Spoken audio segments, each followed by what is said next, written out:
உலக தமிழ் மக்களுக்கு வணக்கம். தமிழக அமைச்சர் ஜெயக்குமாரின் நிதித்துறை அமைச்சர் பதவி பறிக்கப்பட இருப்பதாக தகவல்கள் கசிந்து வருகிறது. தற்போது ஜெயக்குமாருக்கு மீன்வளத்துறை அமைச்சர் பொறுப்பும் நிதித்துறை அமைச்சர் பொறுப்பும் வழங்கப்பட்டுள்ளது. அமைச்சர் ஜெயக்குமாரிடமிருந்து நிதித்துறையை பறிப்பதற்கான காரணம் என்ன, இதன் பின்னணியில் யார் இருக்கிறார்கள் என்பதை தெரிந்து கொள்வதற்கு முன்பாக யூனிவர்ஸ் டிவியை சப்ஸ்கிரைப் செய்து கொள்ளுங்கள். கீழே உள்ள சிகப்பு பட்டனை அழுத்தி யூனிவர்ஸ் டிவியை சப்ஸ்கிரைப் செய்து கொள்ளுங்கள்.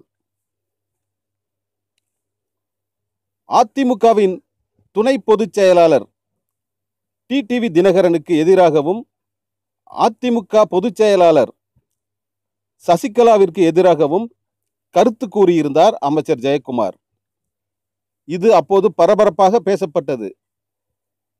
இதன் பிறகு டெல்லி திகார் ஜெயிலுக்கு சென்று ஜாமீனில் விடுதலையாகி வந்திருக்கிறார் டிடிவி தினகரன். அதோடு தீவிரமாக கட்சி பணியில் ஈடுபடுவேன் என்றும் அறிவித்திருக்கிறார்.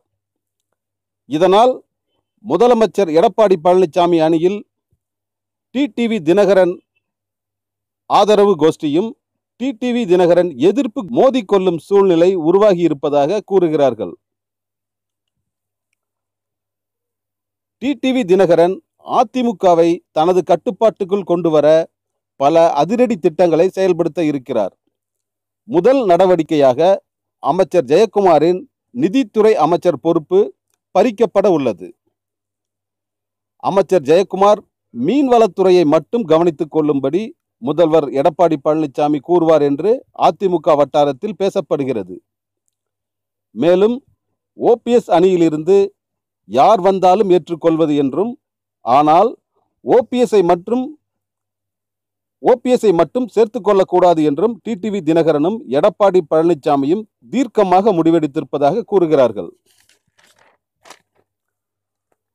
ஓபிஎஸ் அணியில் இருக்கும் முன்னாள் அமைச்சர் மாப்பா பாண்டியராஜனை தங்கள் அணிக்கு இழுத்து அவருக்கு நிதித்துறை அமைச்சர் பதவியை தந்துவிட்டால் ஓ பன்னீர்செல்வம் அணி மிகவும் பலவீனமாகிவிடும்.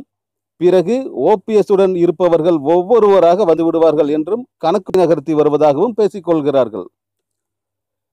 இதை பற்றியும் தற்போதைய அரசியல் சூழ்நிலை, ஜெயலலிதா, சசிகலா, சுதாகரன் பெயரில் இருக்கும் 68 விதமான சொத்துக்களை கோர்ட் பறிமுதல் செய்ய உத்தரவு போட்டிருப்பது பற்றியும் சசிகலாவுடன் கலந்து பேசி அடுத்த கட்ட நடவடிக்கையை எடுப்பதற்காக டிடிவி தினகரன் பெங்களூர் ஜெயிலில் இருக்கும் சசிகலாவை சந்திக்கிறார்.